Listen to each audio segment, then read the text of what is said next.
Hello girls, आज हम लोग देखेंगे क्रेडिट मैनेजमेंट। क्रेडिट मैनेजमेंट क्या है? क्रेडिट मैनेजमेंट को हम लोग साख प्रबंधन भी बोलते हैं। So what is credit management in India? Credit management by commercial bank is a part of banking activities. ये एक तरह का पार्ट है बैंकिंग एक्टिविटीज़ का of normal course where bank constitute as a largest group of financial intermediaries. Thus, deposit, mobilization and credit dispensation are the two most important function of commercial banks.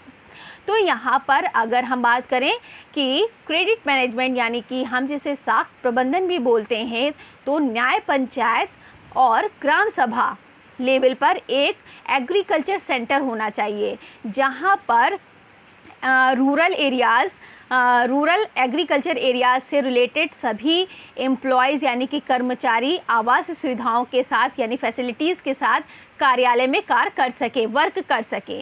यहाँ एक सहकारी समिति भी होनी चाहिए और एग्रीकल्चर सहकारी समिति का विक्रय केंद्र होना चाहिए यानी कि सेलिंग सेंटर भी होना चाहिए, जिस पर जो भी एग्रीकल्चर मानक हैं उनके अनुसार बीज हो गया, है ना, जिसे हम लोग सीड बोलते हैं, फर्टिलाइज़र्स हो गया, पेस्टिस हो गया, एक्सेट्रा की व्यवस्था की जाए जो कि फार्मर्स को क्रेडिट के रूप में उपलब्ध हो यानी ऋण के रूप में उपलब्ध हो।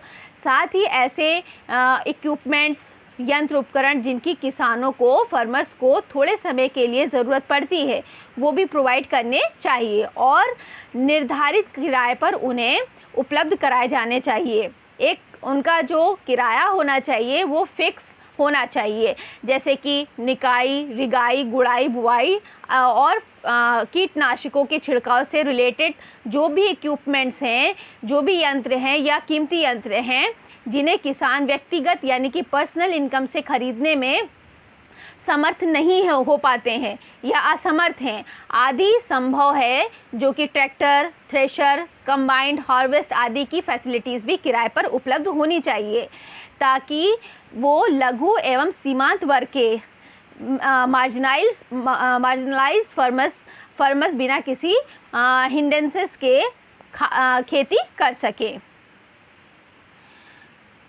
तो खेती में जो भी फसल बोई जाए उस फसल को सहकारी समिति